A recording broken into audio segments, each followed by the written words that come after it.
My name is Danielle Carter, and I used to believe that family meant protection, that no matter how chaotic life got, your siblings would have your back. I learned the hard way that sometimes they're the ones holding the knife. I grew up in a working-class household just outside of Milwaukee. My parents weren't wealthy, but they were determined to give me a shot at something better. From the time I could remember, they'd talk about Danielle's college fund like it was sacred. Birthday money, tax refunds, even small work bonuses, all of it went into that account. They wanted me to be the first in our family to graduate from college, and I wanted that too. I worked hard, honor roll, volunteer hours, part-time job during senior year. Everything I did was with one goal in mind: escape. Not from my family, but from the smallness of the world I'd grown up in. The kind of world that made big dreams feel like they belonged to someone else. But what I didn't know was that while I was studying late into the night, grinding for scholarships, and helping my mom with groceries, my sister was quietly erasing my future. Her name is Lena. She's 5 years older, charming in that effortless, dangerous kind of way, the kind of person who could talk her way out of a locked room. She had always been a little reckless, dropping out of community college, racking up credit card debt, bouncing between jobs. But I never imagined she would go as far as she did. The day I found out, I was in the admissions office at the university I'd dreamed of since sophomore year. They handed me a financial aid breakdown, and there it was, in cold black ink. Outside savings, $0, 0 cents. Confused, I called the bank, and that's when I learned the account had been emptied, 2 months ago, by someone who had my parents' access code, by my sister. She didn't even deny it. "I needed it," she said. "You'll be fine. You always are." And just like that, years of planning, sacrifice, and trust vanished.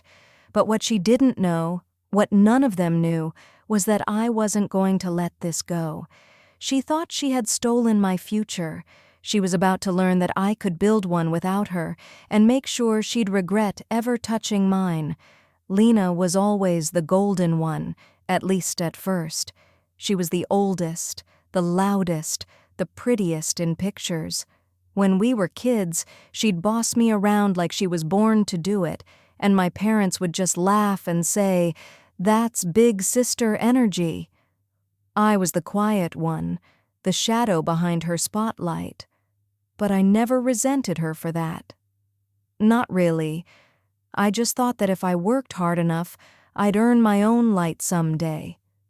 Growing up, our family didn't have a lot, but what we lacked in money, my parents tried to make up for in structure. We had a routine. Dad worked overtime shifts as a mechanic. Mom cleaned houses and did night school in bursts, hoping one day she could qualify for a stable job. Every penny was accounted for, and any extra, even coins from the change jar, were split between the mortgage and the fund. That's what we called it, the fund. It started the day I was born. My dad opened a savings account with $100 and called it my future. He told everyone, the mailman, the cashier at the gas station, that one day his youngest daughter would go to college and do something bigger than any of them ever dreamed of. Lena used to joke about it. "Danielle's the investment. I'm the expense," she'd say. Everyone would laugh, but even back then, there was a bitterness in her voice that no one seemed to hear. When Lena turned 18, things started to crack. She got into community college but dropped out after 1 semester, said it wasn't for her.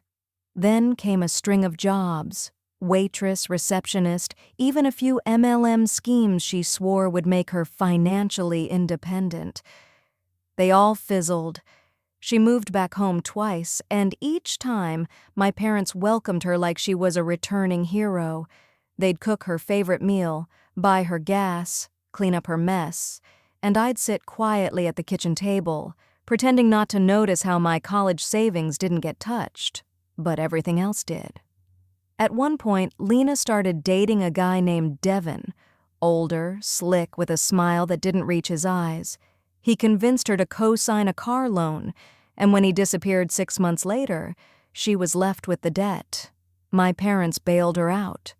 "We're family," my mom said. "We take care of each other." I started working at 16, bagging groceries after school, tutoring underclassmen on the weekends. I wasn't just trying to help, I was trying to prove something, that I was worth betting on, that the fund was going to the right place. Every time I earned a little money, I'd deposit a portion into the fund myself. The account was technically in my parents' name, but they told me it was mine. "We're just keeping it safe until you need it," Dad would say. "You're going to go far, baby." And I believed him. Senior year, I applied to 5 schools, got into 4. My dream was Montrose University, a small liberal arts college with an incredible writing program, full of workshops, visiting authors, real mentors. I cried when I got my acceptance letter, not because I doubted it, but because for the first time in my life, something I wanted felt possible. We sat down and planned everything. My mom helped me price out textbooks and meal plans. Dad cried while talking to the financial aid officer on the phone. The dream was real. And then, it wasn't. That day, in the admissions office, the financial advisor looked at me with a furrowed brow and said, "It shows your savings contribution as 0. Are you sure there's been no error?" I called the bank on the spot. The woman on the line was polite, but firm. The account was closed in early March. Withdrawal authorization came from someone with full access. My voice shook. "Can you tell me who?" She hesitated. "It appears the code used matches another known user on the account. Lena Carter." I hung up the phone and drove home in silence. That night I confronted Lena. She didn't even try to lie. Just crossed her arms and said, "I had bills, Danielle. You don't get how hard it is. You'll figure something out. You always do." And my parents? They were upset, but not outraged. "She was desperate," Mom whispered. "And you're so smart, honey, you'll get scholarships." It was the first time I realized that in their eyes, I was never the investment. I was the backup plan. And now, I was done being the quiet one in the background. The betrayal didn't hit all at once. It leaked into everything. In the days that followed, I kept trying to wake up from the shock, like maybe I had misunderstood something. Maybe the bank made a mistake. Maybe Lena would show up crying and say she was sorry and give the money back. Maybe my parents would say, "We're going to fix this." But none of that happened. Instead, Lena kept acting like nothing had changed. She still left dishes in the sink, still watched reality TV loud enough for the neighbors to hear, still borrowed my mom's car like it was hers, and when I walked into the room, she barely looked up. My parents were even worse. They moved on like the whole thing had been an unfortunate family misunderstanding. Dad told me he was disappointed in Lena, but that I couldn't hold on to resentment forever. Mom just kept repeating, "You'll find another way, sweetheart. You always land on your feet." What they didn't understand was that this wasn't about money anymore. It was about being discarded, replaced, sacrificed for Lena again. I tried to apply for emergency grants. I emailed Montrose's financial aid office every day for a week. The woman who had once congratulated me with a smile now apologized softly and told me there was nothing more they could do. I would have to defer. So I did. I deferred my dream and took a job waitressing full-time while scrambling to find night classes at the local community college just to stay on track. Every day, I walked past kids half as invested and twice as careless. I sat in classrooms taught by teachers who barely remembered our names.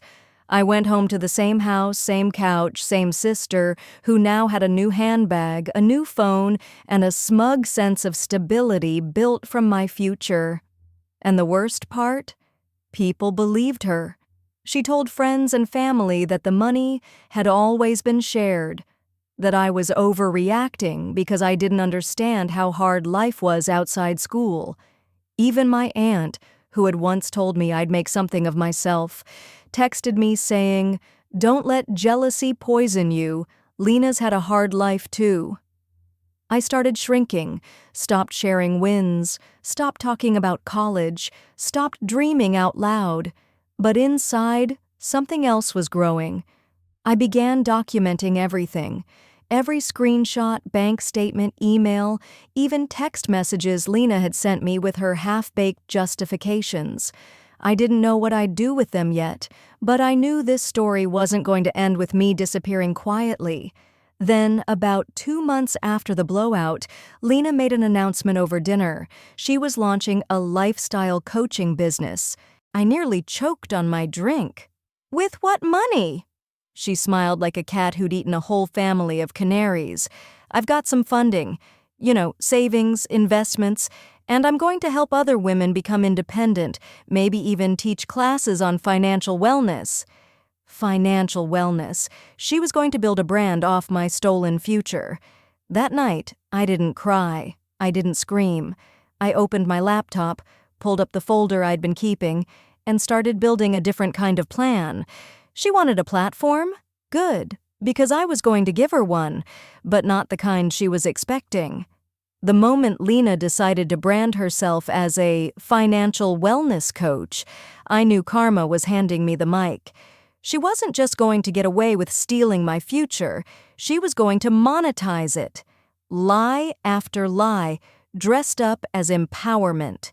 I could already see the Instagram captions, "From struggle to stability, let me teach you how I made it on my own." The rage turned to clarity. She wanted attention. I was going to give it to her, in high definition.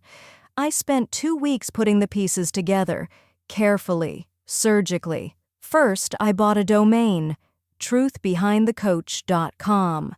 Then I created a clean, minimalist website. No flashy colors, no anger, just facts. On the homepage, a side-by-side comparison, screenshot of her bank withdrawal, copy of my college fund statement before and after. Quote from her text, "You'll be fine. You always are." A timeline of events with dates, sources, and verifiable proof, redacted where necessary, but unmistakably real. The site wasn't revenge porn, it was documentation, neutral tone, clear layout. I added a disclaimer. All evidence presented here is accurate to the best of the narrator's knowledge, supported by verified statements and financial records. Then I linked it to a brand new TikTok account at Not Your Backup Plan. That's where the fire started. My first video was simple, a text overlay with my voice narrating. "My sister stole my college fund. Then she turned herself into a financial influencer. This is how I took the truth back." In the background, a blurred image of Lena's new coaching website next to the withdrawal confirmation screen. It took 24 hours to hit 30,000 views. Then it snowballed. People started commenting, sharing, digging. Someone found Lena's Instagram coaching page and began asking questions in her comment section. "Is it true you stole money meant for your sister's tuition? Care to respond to truthbehindthecoach.com?" Her page went dark for 2 days. I wasn't done. Next, I emailed 2 local bloggers who covered community entrepreneurs. I framed it as a story about accountability in the influencer space. I didn't name names. I just sent them the link and let the facts speak. By the end of the week, Lena's coaching launch post had over 600 comments, most of them brutal. She posted a half-hearted response. "There's a lot of misinformation going around. This is just family drama being twisted online." But the internet didn't buy it, especially when I followed up with receipts. Literally, I posted anonymized Venmo screenshots showing her reinvesting thousands into designer handbags and salon visits the same month she drained the account. Then I posted a video walking through the concept of invisible theft within families, how often the reliable one gets exploited. That video went viral. DMs flooded in from people sharing similar stories: siblings stealing inheritance, parents cashing out child savings, relatives using family loyalty as currency. I hadn't just exposed Lena, I had struck a nerve. And Lena? She was crumbling. Her coaching website was taken down, comments disabled, sponsorships she bragged about never materialized. Even people in our own family, the ones who once shrugged me off, started calling with thinly veiled, "Are you okay?" messages. But the best part? I never named her publicly. I never had to. People recognized her from her own marketing. The branding she built became the weapon that undid her. All I did was hand her the mirror and let the truth reflect. It all came to a head one Saturday afternoon. I was at work, refilling coffee cups and dodging toddler screams at the brunch shift when my manager tapped me on the shoulder. "There's someone here asking for you. She's upset." I turned the corner and saw Lena standing by the hostess podium, sunglasses on, face flushed, trying and failing to look composed. I sighed, wiped my hands, and walked out front. "You really want to do this here?" She yanked off her sunglasses. "What the hell is wrong with you?" I didn't answer. I just stared. "You ruined everything," she hissed. "You made me look like a criminal. My inbox is full of death threats, brands pulled out, and I've had to explain to Mom why people are tagging her in videos calling her a scam enabler." I raised an eyebrow. "Everything I posted is true," she scoffed. "You're obsessed with being the victim." I leaned in slightly, my voice calm but firm. "You stole my future, then you tried to turn it into your brand. I didn't make you a villain. You wrote that script yourself." Customers started glancing our way, catching pieces of the tension. She noticed, too, her voice dropping to a sharp whisper. "You always thought you were better than me. That just because you had some savings account and a stupid scholarship, you were owed something." I blinked. I was owed basic respect. I was owed my future not being bartered for your bad decisions. She didn't respond. She just stood there, fists clenched, chest rising and falling with shaky breaths. "I didn't come here to fight," I said finally, "and I didn't do any of this for revenge. I did it so you'd finally stop rewriting history to make yourself the victim." "I am the victim," she snapped. I shook my head. "You're the consequence." She stared at me for a long moment. I don't know what she was expecting. A plea, a breakdown, some sign that I'd finally back down like I always did. But I didn't flinch. Eventually, she turned and walked out the door without another word.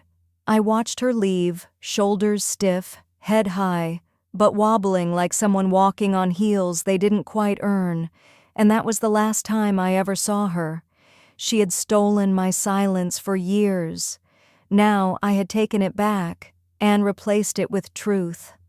After Lena stormed out of my workplace, something strange happened. Nothing.